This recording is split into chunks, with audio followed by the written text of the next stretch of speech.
கண்களை மூடி நாம் ஜெபிப்போம். எங்களை நேசிக்கிற நல்ல தகப்பனே, இந்த நல்ல வேளைக்காக நன்றி செலுத்துகிற ராஜா. நீ சர்வ வல்லமையுள்ள தேவன் என்று அறிவோம் ஆண்டவரே. எங்களோடு பேசும் அப்பா. நீர் எங்களோடு பேசாவிட்டால், நீர் எங்களுடைய வாழ்க்கையில ஈடுபடாவிட்டால் எங்களால் ஒன்றுமே செய்ய முடியாது ஆண்டவரே. வேதம் மிக தெளிவாய் சொல்லுகிறது, என்னாலே அல்லாமல் உங்களால் ஒன்றும் செய்யக்கூடாது என்று. எங்களோடு பேசும் ஆண்டவரே. இந்த உலகத்திலேயே எங்களுக்கு கிடைத்த ஒரு பெரிய பாக்கியம், உம்மோடு எப்பொழுது வேண்டுமானாலும் ஜெபிக்கலாம் என்று வானத்தையும் பூமியும், சாதாரண பிரைம் மினிஸ்டர் அல்ல, ஒரு 2-3 தேசங்களுக்கு அதிபதி அல்ல, ஒரு மிலிட்டரி ஜெனரல் அல்ல, உண்டாக்கப்பட்டது அனைத்தையும் உண்டாக்கின சர்வ வல்லமுள்ள தேவனோடு பேசுகிற அதிகாரம் பெற்ற ஜனம் நாங்கள் ஆண்டவரே. எங்களோடு இந்த வேளையிலே பேசும் மீட்பெரும் இரட்சகருமாகிய இயேசு கிறிஸ்துவின் மூலம் ஜெபம் கேளும் எங்கள் ஜீவனுள்ள நல்ல பிதாவே, ஆமேன். நம்முடைய தலைப்பு தி பிளஸட் பிரேயர் ஸ்டெப்ஸ், ஆசீர்வாதமான ஜெபப்படிகள். அல்லேலூயா. இருந்த பொழுதிலும் பிரியமானவர்களை, இப்படித்தான் ஜெபிக்க வேண்டும் என்று நாம் ஒரு காலம் சொல்லுகிறதில்லை. ஆவியானவர் வழி நடத்துகிறபடி நாம் ஜெபிக்க வேண்டும். ஆனால் ஒரு முக்கியமான தேவைக்காக தேவ சமூகத்தில் நிற்கும் பொழுது எவைகளையெல்லாம் முக்கியப்படுத்த வேண்டும்? இன்னும் சுருக்கமாக சொல்ல வேண்டுமானால், எடுத்த உடனே விண்ணப்பத்தை வையாமல் நம் அநேக காரியங்களை நாம் முக்கியப்படுத்த வேண்டும், நம்மை தாழ்த்த வேண்டும் என்று பார்த்தோம். அல்லேலூயா. பாவ மன்னிப்புக்காக நிற்க வேண்டும் என்று நாம் பார்த்தோம். அல்லேலூயா. ஏன்னா நாம் 1 நாம் பாவ அறிக்கை செய்யும் பொழுது தேவன் அதை மன்னிப்பதற்கு உண்மையும் நீதியும் உள்ளவராயிருக்கிறார். அல்லேலூயா. ஆமேன், ஆமேன், ஆமேன். கண்ணீரோடு அவருடைய இரக்கத்திற்காக கெஞ்ச வேண்டும் என்று பார்த்தோம். அல்லேலூயா. அதே மாத்திரமல்ல, தேவனை அதிகமாக துதிக்க வேண்டும் என்றும் பார்த்தோம். 4வதாக. அல்லேலூயா. 5வதாக நம்முடைய இரத்தத்தை அந்த சூழ்நிலையிலே நாம் தெளித்து ஜெபிக்க வேண்டும் என்று பார்த்தோம். 6வதாகத்தான் நம்முடைய விண்ணப்பங்களை அவர் சமூகத்திலே வைக்க வேண்டும் என்று பார்த்து, அதையும் நாம் எப்படியெல்லாம் அந்த விண்ணப்பத்தை வைக்க வேண்டும் என்று சொல்லி தேவன் மகிமைப்படுகிற காரியத்தை அவரிடத்திலே விண்ணப்பமாக வைக்க வேண்டும் என்று பார்த்தோம். அவன் பெற்றுக்கொள்ளுவோம் என்று விசுவாசத்தோடு நாம் அவரிடத்தில் நம்முடைய விண்ணப்பங்களை வைக்க வேண்டும் என்று பார்த்தோம். சந்தேகப்படாமல் ஆண்டவரிடத்தில் நாம் கேட்க வேண்டும். இப்படி நாம் விசுவாசிக்கிறது ஒரு பக்கம் இருக்கும் பொழுது நம்முடைய இஞ்சி இருக்கிற சந்தேகங்களை நாம் களைந்து போட்டு நாம் ஆண்டவரிடத்தில் விண்ணப்பத்தை வைக்க வேண்டும் என்று பார்த்தோம். அடுத்தபடியாக தொடர்ந்து கேட்டுக்கொண்டே இருக்க வேண்டும் என்றும் நாம் பார்த்தோம். அல்லேலூயா. ஆமேன். அடுத்து தேவ சித்தத்தின்படி நாம் கேட்க வேண்டும், அதாவது அவருடைய வார்த்தையின்படி கேட்க வேண்டும் என்று ஆழமாக பார்த்திருக்கிறோம். ஆமேன். அது மாத்திரமல்ல, மீண்டும் வலியுறுத்தத்தக்கதாக நாம் விண்ணப்பத்தை வைக்கும் போதே மன்னிக்காதவர்களை மன்னித்து விட்டு நம்முடைய விண்ணப்பத்தை வைக்க வேண்டும் என்று பார்த்தோம். அதுக்கு பின்னாடி பார்த்தோம், உபவாசத்தோடு எப்படி நம்முடைய விண்ணப்பத்தை ஆண்டவருடைய சமூகத்தில் வைக்க வேண்டும் என்று பார்த்தோம். நேற்றைய தினம் எல்லா சூழ்நிலைக்காகவும் நன்றி எப்படி செலுத்த வேண்டும் என்று ஒரு முழு செய்தியை நாம் கேட்டிருக்கிறோம். அல்லேலூயா. இன்றைக்கு பிரியமானவர்களே, எஞ்சி இருக்கிற சில காரியங்கள் நமக்கு நேரம் இருக்க மட்டும் நம்ம அதை கேட்கலாம் என்று நான் யோசிக்கிறேன். அல்லேலூயா. ஆமேன், ஆமேன், ஆமேன். அது என்ன என்று சொன்னால், இன்றைக்கு நாம் என்னத்தை அந்த விண்ணப்பம் வைக்கிறதுல கவனமாக இருக்க வேண்டிய காரியங்களிலே நம்ம எப்படி இருக்கணும்? உண்மையுள்ள இருதயத்தோடு நம்முடைய விண்ணப்பத்தை ஆண்டவர் சமூகத்தில் வைக்கணும். அல்லேலூயா. உண்மையுள்ள இருதயம். இந்த உண்மையுள்ள இருதயத்தை நாம் ஆழமாக சற்று நாம் பார்க்க போகிறோம். ஆனால் உண்மையுள்ள இருதயம் என்று நம்ம பார்க்கும் பொழுது பார்த்தா, நம்முடைய வாழ்க்கை எப்படி இருக்க வேண்டுமானால், உண்மையான எந்த கிறிஸ்தவனுடைய வாழ்க்கையும் எப்படி இருக்க வேண்டுமானால், அவர்கள் வாயில பேசுகிற வார்த்தையும் இருதயத்தில் சிந்திக்கிற காரியமும் ஒன்றாக இருக்க வேண்டும். இன்னும் அழகாக சொல்ல வேண்டுமானால், அந்த உண்மையுள்ள வாழ்க்கை எப்படி இருக்கும் என்றால், தாங்கள் எதை பேசுகிறார்களோ அதுவும் அவர்கள் எழுதி கொடுக்கிற பத்திரமும் ஒன்றாகத்தான் இருக்கும். அவர்கள் பத்திரத்தில் ஒரு மாதிரியும் பேச்சில் இன்னொரு மாதிரியும் செய்கிறவர்கள் அல்ல. இவர்களெல்லாம் the honest people, உண்மை உள்ளவர்கள், உண்மையுள்ள ஒரு வாழ்க்கை உள்ளவர்கள். ஏன்னா நீங்கள் நல்லா தெரிஞ்சுக்கங்க, ஏன் நான் இப்படி சொல்கிறேன், ஆவியானவர் சொல்கிறேன்னா, இந்த தெய்வத்திற்கு வாழ்க்கை மிக முக்கியம். அதாவது அவருக்கு பாவம் ஒரு சீரியஸ் மேட்டர். ஈவன் கிருபையிலே நீங்கள் பார்த்தீங்கன்னா, அது ஏன் கிருபை என்று வார்த்தை சொல்லப்படுகிறது? தண்டனை உறுதி பாவத்திற்கு. அல்லேலூயா. எனக்கு அருமையானவர்களே, தண்டனை உறுதி. நீ வாங்கிக்கிறியா இல்லை என் குமாரன்ட்ட வைக்கவா? இதுதான் பேச்சே. அல்லேலூயா. குமாரன் மேல் வைக்கப்படும் போது யாருக்கு பிரயோஜனமாகிறது? அவரை விசுவாசிக்கிறவர்களுக்கு. அப்போ அந்த நியாய தீர்ப்பில் இருந்தவர்கள் வெளியே வந்து விடுகிறார்கள். யார் அவரை விசுவாசிக்கவில்லையோ அப்போ நீயே உன் பாவத்தை சுமந்து விடு என்று தள்ளி நரகத்தில் தள்ளி அழிக்கிற தேவனாய் இருக்கிறார். ஆகவே இந்த தெய்வத்திற்கு நான் எப்படினாலும் வாழ்ந்துக்கிடுவேன், ஆனால் நான் ஜெபம் பண்ணி ஆண்டவர்கிட்ட காரியங்களை பெற்றுக்கொள்ளும் என்பது முடியாத காரியம். நீங்கள் ஆண்டவர்கிட்ட வர்றதுக்கு முன்னாடியே உங்களை, ஆண்டவரே உம்முடைய தகுதிக்கு என்னால் வாழ முடியாமல் இருக்கிறேன், நான் இருந்த பொழுதிலும் இவைகளெல்லாம் என்னுடைய தவறுகள், இதை நான் நிச்சயம் மாற்றியே ஆக வேண்டும் என்று ஒரு மன உறுதியாயிலும் நம்மிடத்தில் இருக்க வேண்டும் பிரியமானவர்களே. அது இருந்தால் தான் அந்த மாற்றம் வரும். இப்போ நான் என்ன சொல்கிறேன்னா, ஒரு உண்மையான வாழ்க்கை, உங்களுடைய வாழ்க்கை முறை பார்த்தா, சூழ்நிலை வந்தால் என்ன பொய்னாலும் சொல்லுவேன், எதனாலும் செய்வேங்கிற ஒரு வாழ்க்கை முறையில் இருந்தால் நம்ம அப்பாவிடத்தில் அம்பாரத்தில் ஏறாது. அல்லேலூயா. அவர் நீதிமான்களின் மேல் நோக்கமாக இருக்கிறார். ஏன்னா நம்மளை நீதிமான் சொல்லிட்டா மட்டும் நீதிமான் அல்ல, அதன்படி வாழ வேண்டும் என்று எதிர்பார்க்கிறார். அல்ல, இப்பொழுது நாம் வசனத்தின்படி நாம் சில காரியங்களை நாம் ஆழமாக நாம் சிந்திப்போம். அல்லேலூயா. இப்பொழுது நாம் இந்த காரியத்திற்கு நேராக போகும்போது எபிரேய ஆக்கியோனின் புஸ்தகம் 10ஆம் அதிகாரத்தில் உள்ள வசனங்களை நாம் வாசிக்க போகிறோம். எபிரேய ஆக்கியோனின் புஸ்தகம் 10ஆம் அதிகாரம். இதில் நான் மையப்படுத்துகிற காரியம் 22, 23 வசனத்தில் இருக்கிறது. இருந்தாலும் 19ஆம் வசனத்திலிருந்து உங்களுக்கு வாசித்து காட்டி நாம் எப்படிப்பட்ட உண்மையுள்ளவர்களாய் இருக்க வேண்டும், அப்படி உண்மையுள்ளவர்களாய் இருந்து தேவ சமூகத்திலே விண்ணப்பம் வைக்க வேண்டும் என்று நாம் பார்க்க வேண்டும். இந்த சூழ்நிலையை பார்த்தீங்கன்னா, தேவன் கிருபையாய் அவருடைய இரத்தத்தினாலே உங்களை சம்பாதித்து பிதாவின் சிங்காசனத்திற்கு முன்பாக நம்மை கொண்டு போய் விட்டு, நீ பிதாவை நோக்கி என் நாமத்தினாலே அப்பா என்று கேட்கலாம் என்ற அளவிற்கு ஏசாமி கிருபையாக எல்லாவற்றையும் செய்து வைத்திருக்கிறார். இதைத்தான் நாம் வசனத்திலே வாசிக்கிறோம். ஆகையால் சகோதரரே, 19ஆம் வசனம், நாம் பரிசுத்த ஸ்தலத்தில் பிரவேசிப்பதற்கு, அல்லேலூயா, அந்த ஸ்தலமே என்ன ஸ்தலம்? பிதாவின் சமூகம் எப்படி? பரிசுத்த ஸ்தலம். மறந்துடாதீங்க என்னைக்குமே. அல்லேலூயா. பரிசுத்த ஸ்தலம். அங்கே பாவமே இருக்க முடியாது. அதாவது where God dwells is a place without sin. ஆமென். அதனால தான் பிசாசு பாவம் செய்த பொழுதும் அவனை தள்ளிவிட்டார். அல்லேலூயா. இப்போ ஆமென் ஆமென் ஆமென், அங்கிருந்து அவர் தள்ளுகிறார். அல்லேலூயா. ஆம் பிரியமானவர்களே, ஆனால் அந்த இடம் அது இன்னுமே அவருக்கு அது பரிசுத்தமாக, ரொம்ப பரிசுத்தமாக இல்லை. ஏன்னா அந்த பிசாசு வர்றான் போகிறான், அந்த மாதிரி அங்கே கான்ஃபரன்ஸ்லாம் நடக்கிறதுனால என்னன்னு தெரியல. இப்போ இருக்கிற பரலோக ராஜ்யத்தை அவர் அழிச்சிட போகிறார். அழிச்சிட்டு பரம எருசலேமை அவர் உருவாக்குகிறார், உங்களுக்கும் எனக்கும். அல்லேலூயா. அவருடைய வாசஸ்தலம் மனிதரோடு மனிதருக்குள்ளே இருக்கிறது என்று வேதம் சொல்லுகிறது. அவ்வளவு பரிசுத்தம் உள்ளவர். ஆகையால் சகோதரரே, நாம் பரிசுத்த ஸ்தலத்தில் பிரவேசிப்பதற்கு இயேசுவானவர் தமது மாமிசமாகிய திரையின் வழியாய் புதிதும் ஜீவனமான மார்க்கத்தை நமக்கு உண்டு பண்ணினபடியினால், பழைய ஏற்பாட்டு காலத்தை விட மேன்மையான ஒரு வழி, தான் சரீரத்தையே கிழித்து பலியாக செலுத்தி, அதனாலதான் அவர் மரிக்க வேண்டி இருந்தது. உங்களை எங்க கொண்டாந்து விட்டுட்டாரா? பரிசுத்த ஸ்தலத்துல. அல்லேலூயா. நான் இங்க கொஞ்சம் நிற்க விரும்புகிறேன் பிரியமானவர்களே.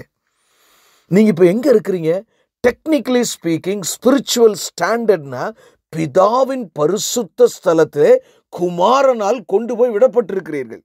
அந்த இடத்துல இருந்து நான் இதை தியானித்து கொண்டிருக்கும் போது, இவ்வளவு ஒரு புனிதமான ஒரு வாய்ப்பை நான் பெற்றிருக்கிறேனே, எத்தனை பேருக்காக பிறருக்காக நான் ஜெபித்து இந்த நன்மைகளை தேசங்களுக்கும் ஊழியர்களுக்கும் பிறருக்கும் நான் வாங்கி கொடுத்திருக்கிறேன். சற்று சிந்தியுங்கள் பிரியமானவர்களே. உங்களுக்காகவே வாழ்கிறது கிறிஸ்தவ வாழ்க்கை அல்ல. ஹல்லேலூயா. பிறரிடத்தில் அன்பு காட்டுவதும் ஏன்னா உங்களுக்கு தான் அந்த பிரிவிலேஜ். எல்லாரும் அந்த நிலைமையில் இல்லை உலகத்தில். ஏன் ஒரு நாட்டினுடைய பிரைம் மினிஸ்டர் கூட அந்த தகுதியை அடையவில்லை. ஆனால் நீங்களோ நானோ இயேசுவின் இரத்தத்தினாலே அவர் சிங்காசனத்தின் முன்பதாக கொண்டு வந்து விடப்பட்டிருக்கிறோம். அப்போ நீங்க பிறருக்காகவும் உங்க குடும்பத்திற்காகவும் உங்க பிள்ளைகளுக்காகவும் எவ்வளவு ஜெபத்தில் காத்திருக்க வேண்டும்.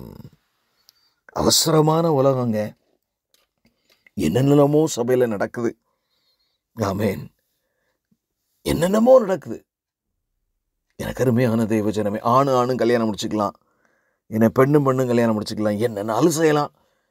எங்கேயோ வந்து விட்ட ஒரு காலமே. அதையெல்லாம் இந்த இடத்தில் பேசுகிறதற்கு என் மனதிலே பாரம் இருந்தாலும் அதற்கு நேரம் இல்லை பிரியமானவர்களே. ஆனால் மறந்துடாதீங்க, அது பரிசுத்த ஸ்தலம்.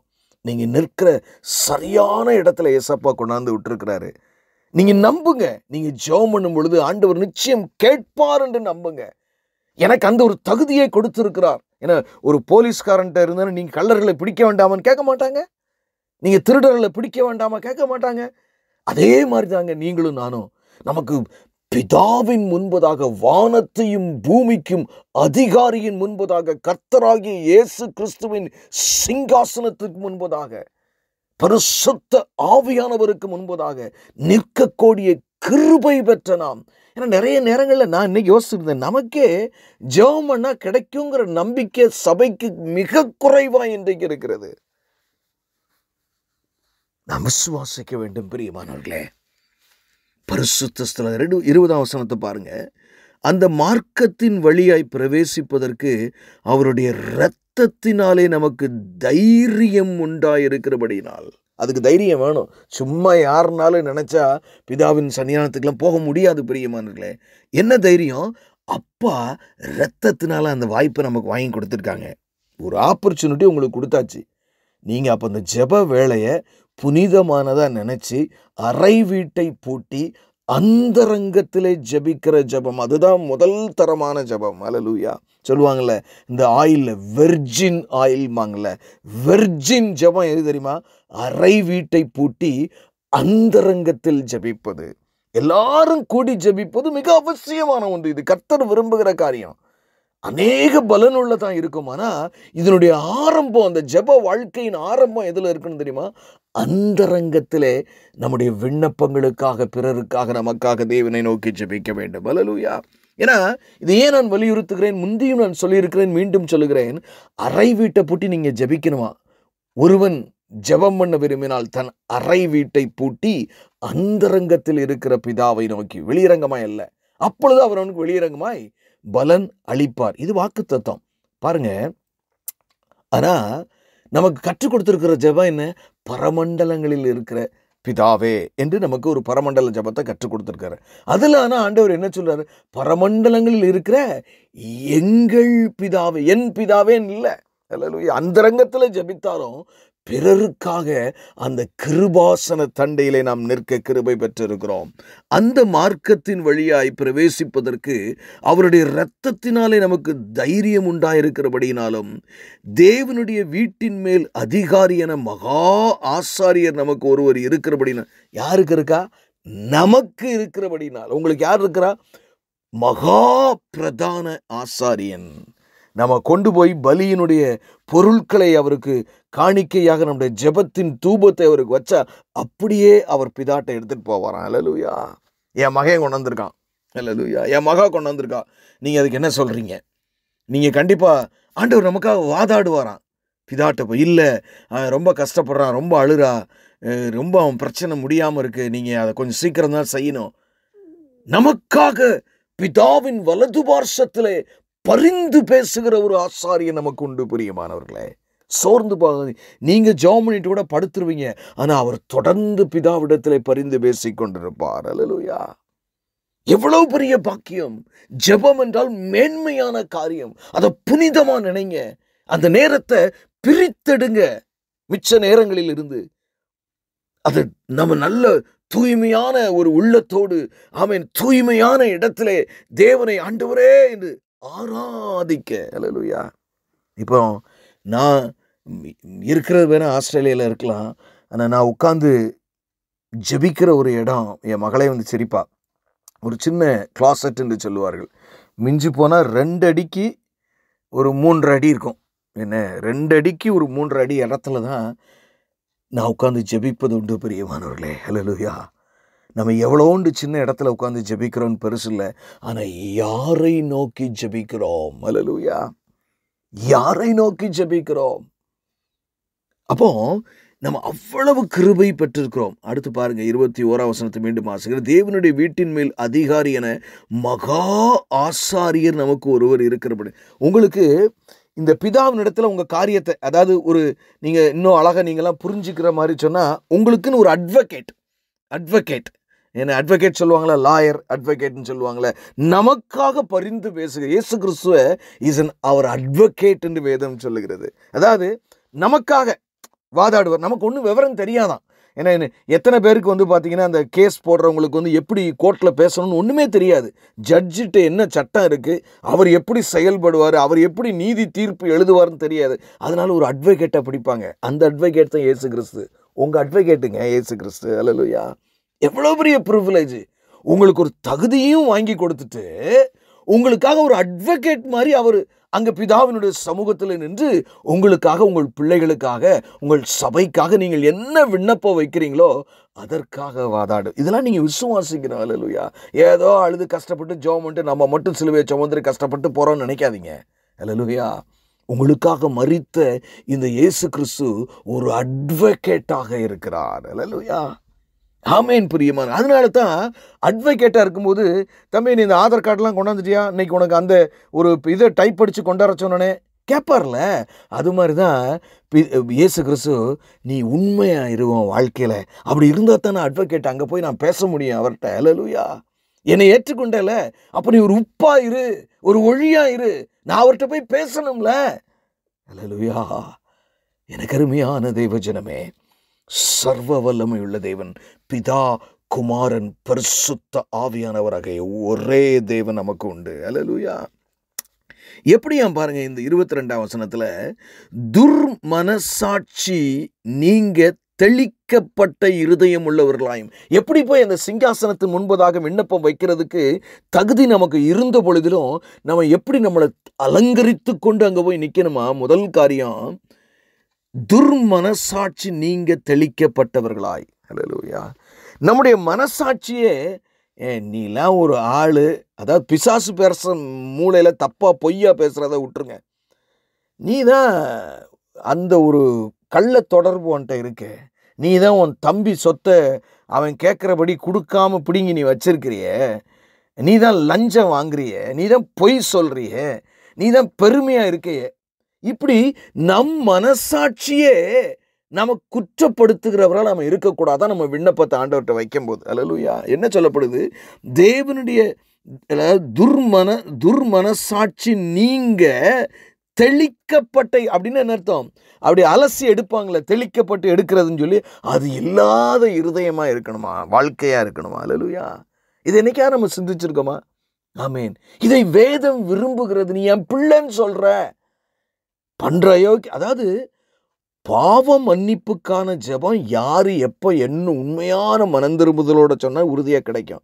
ஆனால் அதற்கு பின்னாடி எல்லாம் தேவன் அவரை வெளிப்படுத்தி வாழ வேண்டும் என்று சொல்லிதான் அவர் நீதிமான்களை தேடுகிறார். அல்லேலூயா. பாருங்க, தெளிக்கப்பட்ட இருதயம் உள்ளவர்களாயும். அடுத்து பாருங்களேன், சுத்த ஜலத்தால் கழுவப்பட்ட சரீரம் உள்ளவர்களாயும். அந்த காலத்தில் பார்த்தீங்கன்னா, பழைய ஏற்பாட்டு காலத்திலையுமே ஆமேன், பிரதான ஆசாரியன் வந்து அந்த மகா பரிசுத்த ஸ்தலத்திற்கு போறதற்கு முன்பதாக தன்னை கழுவி எடுத்து தான் உள்ள போகணும். இப்பவும் ஆவியானவர் நமக்கு வசனத்தில் என்ன எழுதி வச்சிருக்கிறாரு? முழுக்க ஞான ஸ்நானம். நம்முடைய பாவங்கள் தண்ணீரின், அதனாலதான் விசுவாசிகள் வந்து ஆண்டவருக்குள்ள பலப்பட்ட பின்னாடி நீங்க ஞானஸ்நானம் எடுங்க நம்ம சொல்றோம். எதுக்கு? சும்மா விளையாட்டுக்காலம் சொல்லல. உங்க ஜெபம் நல்லா கேட்கப்படும். அல்லேலூயா. இது தேவன் உங்களிடத்துல எதிர்பார்க்கிறார். அதாவது பாவ மன்னிப்பின் நிச்சயம். அல்லேலூயா. ஆமென். அந்த அந்த கழுவுதல் வந்து ரொம்ப ரொம்ப ரொம்ப முக்கியமான காரியம். ஒருவேளை இந்த வார்த்தையை கேட்டுக்கொண்டிருக்கிற நீங்கள் யாராயிலும் ஆண்டவரை ஏற்றுக்கொண்டும் அந்த முழுக்க ஞானஸ்நானம் எடுக்காவிட்டால் அது ரட்சிப்பின் 3வது படி என்று சொல்லுவார்கள். அல்லேலூயா. போகட்டும், நம்ம அதனோட முக்கியம் இல்லை. ஆனால் இது எதை காட்டுகிறது? நான் பாவத்திலிருந்து வேறு பிரிக்கப்பட்டிருக்கிறேன் என்பதை நமக்கு உறுதியாக காட்டுகிற ஒன்றாக இருக்கிறது. அல்லேலூயா. ஆமென். பிரியமானவர்களே, உறுதியாக காட்டுகிற ஒன்றாய் நமக்கு அது இருக்கிறது. எவ்வளவு பெரிய ஒரு பாக்கியம் என்று பாருங்கள் பிரியமானவர்களே. ஹல்லேலூயா. நம்ம முடிச்சிருவோம். அடுத்து பாருங்க, கழுவப்பட்ட சரீரம் உள்ளவர்களாயும் உண்மையுள்ள இருதயத்தோடும். ஹல்லேலூயா. ஆமென். ஆமென். அநியாயமானதெல்லாம் ஆண்டவர்கிட்ட போய் கேட்டுட்டு இருக்கக்கூடாது. ஹல்லேலூயா. உண்மையுள்ள இருதயத்தோடு தான் நம்ம பெட்டிஷன் அப்பா முன்னாடி நம்ம வைக்கணுமா? ஹல்லேலூயா. அதனால் நீங்கள் கொஞ்சம் உங்களை ப்ரிப்பேர் பண்ணணும். ஆமென், ஆமென், ஆமென், ஆமென். உண்மையுள்ள இருதயத்தோடும் விசுவாசத்தின் பூரண நிச்சயத்தோடும் சேர கடவோம். எப்படி சேரணுமா? உண்மையுள்ள இருதயத்தோட. அது மாத்திரமல்ல, ஆமென், நிறைய பார்த்து தெளிந்த இருதயம், ஆமென், தெளிக்கப்பட்ட இருதயமாக இருக்கணுமா? நீ அந்த மனசாட்சியில் அப்படிலாம் இருந்து நம்ம என்ன செய்யணும் தெரியுமா?